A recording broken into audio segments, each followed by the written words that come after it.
In this lesson, we're going to talk about some troubleshooting options that you have for assemblies in SOLIDWORKS. The first is the Assembly Expert. You can find that under your Tools menu, Assembly Expert. The Assembly Expert shows a list of items and how SOLIDWORKS judges those items. For example, in this engine, the first comment in the Assembly Expert is that the files for all the components of the assembly have been updated to the latest version of SOLIDWORKS. So having several files in a previous version of SOLIDWORKS can actually slow you down. This gains a green check from SOLIDWORKS, and if we look at the bottom, we've got a key. The other options are a yellow X for a diagnostic warning, or just the information symbol for other types of info, such as 434 mates are evaluated when this assembly is rebuilt. The number of mates that are evaluated can affect the rebuild time for the assembly.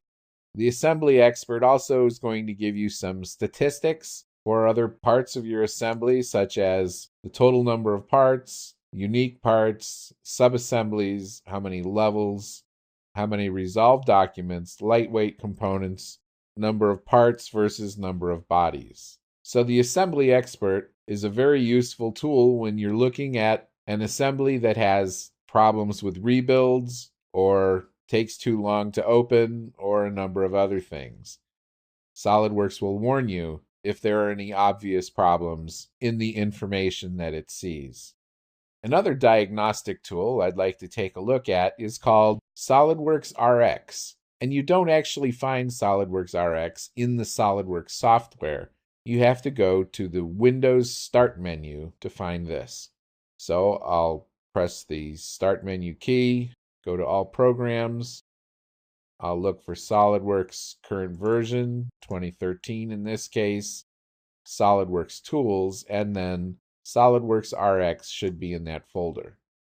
SOLIDWORKS RX has several tabs that will help you in many different ways. A lot of times, if you contact your reseller tech support or SOLIDWORKS Direct tech support, they will ask if you've had a SOLIDWORKS RX problem capture. Actually, SOLIDWORKS RX will save out important information about your system as well as capture problems on video, and then it will allow you to bundle up that information with files and logs and send it to SOLIDWORKS Tech Support. The diagnostics goes through a list of checks about your computer hardware and will warn you if anything is amiss. For example, it can't verify what service pack I'm using. And it's also pointing out that SOLIDWORKS is running in the background here. Interestingly, it's warning me that Toolbox is loaded on a local drive when it's not really installed at all. So it's good information to look through all of this, especially if you're a system admin and you're having problems with a particular machine. The Troubleshoot tab gives you more detailed information on specific topics. So you can click on the installation link and it will fire up a browser window that takes you to the SOLIDWORKS customer portal, which requires a login. Each one of these links will take you to additional sites that are either run by SOLIDWORKS or by customers or even partners. System Maintenance tab will help you run maintenance on your local computer. For example, your SOLIDWORKS Backup Directory, SOLIDWORKS Temp Directory, Windows Temp Directory, and Internet Files directories. If any one of these areas gets bogged down with too many files, it can seriously affect the performance of your computer, and in particular, the performance of SOLIDWORKS. Problem capture is intended to be started before you have a problem.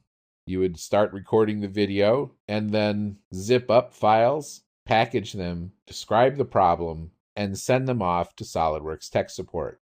The final tab is the Add-in tab, which is talking about add-ins to SOLIDWORKS RX. In this case, the only available add-in that's active is the Performance Benchmark Test. Benchmarks are meant to evaluate your hardware for a given version of SOLIDWORKS. There are a few problems with this benchmark test. Number one is if you do not have PhotoView, SOLIDWORKS still uses PhotoView as part of the evaluation. And the second major problem with the benchmark is the way the results are reported on the SOLIDWORKS website. The resulting scores on the site make comparisons fairly meaningless. If you really want to run a SOLIDWORKS benchmark, you might be better off running Anna's punch holder benchmark. Just Google that and you can download a file and record your time.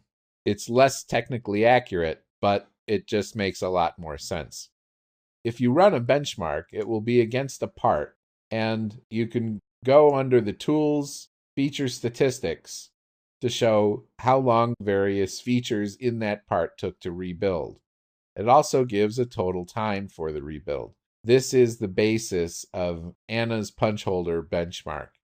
Anna then has a Google Docs spreadsheet that allows everybody to enter in their times and compare the results from their hardware and version of SOLIDWORKS.